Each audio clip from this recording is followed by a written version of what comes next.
రంగారెడ్డి జిల్లా Ibrahimpatnam municipal chairman vice chairman ఎన్నిక గందరగోళం మధ్య పూర్తయింది. ఇబ్రహీంపట్నం మున్సిపల్ చైర్మన్ గా టేకుల సుదర్శన్ రెడ్డి ఎన్నికయ్యారు. వైస్ చైర్పర్సన్ ఎన్నిక వాయిదా పడింది. అయితే ఎన్నికలపై కోర్టు స్టే ఇచ్చినట్లు తెలపడంతో ఎన్నికను అధికారికంగా ప్రకటించలేదు ఎలక్షన్ ఆఫీసర్స్. అంతకుముందు మున్సిపల్ చైర్మన్ ఎన్నికలో గందరగోళం ఏర్పడింది. బీఆర్ఎస్ కాంగ్రెస్ కౌన్సిలర్ల మధ్య వాగ్వాదం చోటు చేసుకుంది. కాంగ్రెస్ బీఆర్ఎస్ కౌన్సిలర్ల మధ్య ఘర్షణ జరిగింది. ఎమ్మెల్యే కౌన్సిలర్లకు నోటీసు ఇవ్వకుండా ఎన్నిక ఎలా నిర్వహిస్తారంటూ సమావేశంలో ప్రశ్నించారు కాంగ్రెస్ కౌన్సిలర్లు. ఈ గందరగోళం మధ్య అఫీషియల్ గా చైర్మన్ వైస్ చైర్మన్ ఎన్నిక నిర్వహించిన ఎన్నికల అధికారులు ఎన్నికను బయటకి మాత్రం ఇంకా అధికారికంగా ప్రకటించలేదు. రైట్గా ఇబ్రహీంపట్నం చైర్పర్సన్ ఎన్నికపై మరిన్ని డీటెయిల్స్ మనకి సదా లైవ్ ద్వారా అందిస్తారు. సదా చెప్పండి, ఇబ్రహీంపట్నం చైర్పర్సన్ వైస్ చైర్మన్ల ఎన్నికలపైన లేటెస్ట్ అప్డేట్స్ ఏంటి? జ్యోతి, ఇబ్రహీంపట్నం మున్సిపాలిటీకి సంబంధించి చైర్పర్సన్ వైస్ చైర్పర్సన్ల ఎన్నిక మొదటి నుంచి గందరగోళంగానే ఉంది.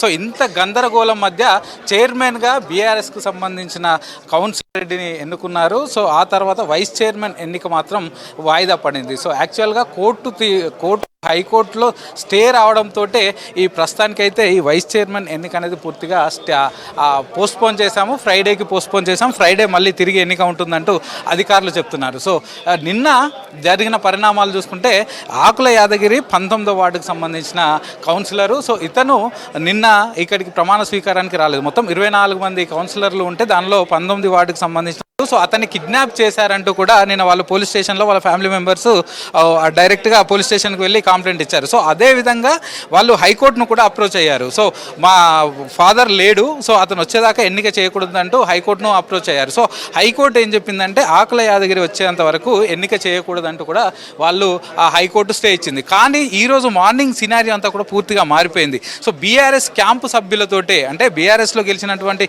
13 మంది వాళ్ళకు ఇండిపెండెంట్ అభ్యర్థి ప్లస్ నెక్స్ట్ బీజేపీ అభ్యర్థి కూడా ఒకరు సపోర్ట్ చేస్తున్నారు. మొత్తం 15 మంది. సో వీళ్ళతోటి కలిసే ఆకుల యాదగిరి కూడా వాళ్ళతో కలిసి వచ్చాడు. సో దీంతో ఆకుల యాదగిరి కూడా రావడంతో ఇంకా స్టే ఎందుకు ఉంటుంది? ఆల్రెడీ ఇప్పుడు కోర్టు స్టే ఇచ్చింది ఏంటి, ఆకుల యాదగిరి వచ్చే వరకు ఎన్నిక జరగొద్దని. కానీ ఆల్రెడీ ఆకుల యాదగిరి వచ్చాడు కాబట్టి ఈ స్టే పనిచేయదంటూ కూడా బీఆర్ఎస్కి సంబంధించిన వాళ్ళు చెప్తున్నారు. సో ఆల్రెడీ అధికారులకు స్టే రీచ్ అయ్యే వరకు, అంటే స్టే ఆర్డర్ వచ్చే వరకే చైర్పర్సన్ ఎన్నిక పూర్తయిపోయింది. ఈ వైస్ చైర్పర్సన్ ఎన్నిక మాత్రం కావాల్సి ఉంది కాబట్టి సో దాన్ని ఆపేసామని, అది ఫ్రైడే వరకు పోస్ట్పోన్ చేశామని చెప్తున్నారు అధికారులు. సో ఈలోపు ఒక క్లారిటీ అయితే వస్తుంది. సో హైకోర్టు స్టే పైన సో అప్పుడే మేము అనౌన్స్ చేస్తామని చెప్తున్నారు. సో చైర్మన్కి సంబంధించి మాత్రం ప్రక్రియ పూర్తిగా కంప్లీట్ అయిపోయింది. కేవలం ఓన్లీ ఇటు బీఆర్ఎస్కు సంబంధించిన సభ్యులే ఎన్నుకున్నారు. సో వీళ్ళకు ఉన్న 13 మంది, ఒక ఇండిపెండెంట్ అభ్యర్థి ప్లస్ ఒక బీజేపీ అభ్యర్థి బలంతో 15 మంది సంఖ్యాబలంతో చైర్మన్ ఎన్నిక కంప్లీట్ అయిపోయిందంటూ కూడా అధికారులు చెప్తున్నారు. సో ఇటు కాంగ్రెస్ క్యాంపుకు సంబంధించి చూస్తే వాళ్ళకి గెలిచిన 8 మంది ప్లస్ ఒక బీజేపీ అభ్యర్థి వాళ్ళకి సపోర్ట్ చేస్తున్నారు. సో యాక్చువల్గా ఎక్స్ అఫీషియో మెంబర్ కూడా ఓటు ఉంటుంది. సో ఎమ్మెల్యే, స్థానిక ఎమ్మెల్యే కూడా ఇక్కడే నమోదు చేసుకున్నాడు. కానీ ఎక్స్ అఫీషియో మెంబర్ మాత్రం ఇక్కడ అతను ఓటు వేయడానికి మాత్రం ఈరోజు రాలేదు. సో 15 ఓట్లు డైరెక్ట్గా 24 మంది కౌన్సిలర్లు ఉంటే 24 మంది మాత్రమే వచ్చారు. సో దానిలో 15 మంది బీఆర్ఎస్ క్యాంపు వైపు, ఇంకొక 9 మంది ఇటు కాంగ్రెస్ వైపు ఉన్నారు. సో దీనిలో భాగంగానే చైర్మన్ ఎన్నిక అయిపోయింది.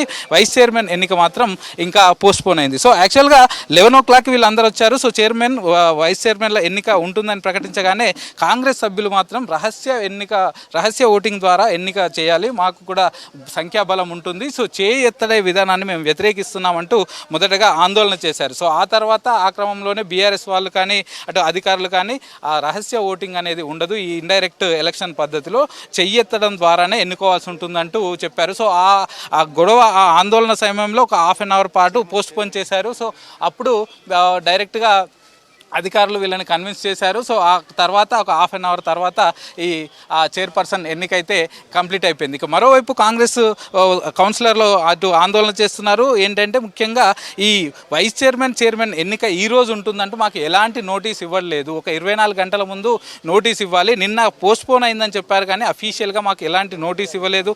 మాకు కానీ ఇక్కడ ఉన్నటువంటి ఎక్స్ అఫీషియో మెంబర్ స్థానిక ఎమ్మెల్యే అయిన మల్రెడ్డి రంగారెడ్డికి కానీ ఎట్లాంటి నోటీసులు ఇవ్వలేదు. కాబట్టి మేము దీన్ని వ్యతిరేకిస్తున్నామంటూ కూడా కాసేపు ఆందోళన చేశారు. సో ఇవన్నీ ఆందోళన మధ్య సో కాసేపటి క్రితమే ఇట చైర్పర్సన్గా బీఆర్ఎస్కు సంబంధించిన సుదర్శన్ రెడ్డిని ఎన్నికైనట్లు కూడా అధికారులు ప్రకటించారు. సో వైస్ చైర్మన్ మాత్రం ఫ్రైడేకి పోస్ట్పోన్ చేస్తున్నాం, మళ్ళీ ఫ్రైడే రోజు మళ్ళీ ఉంటుందంటూ అధికారులు చెప్తున్నారు.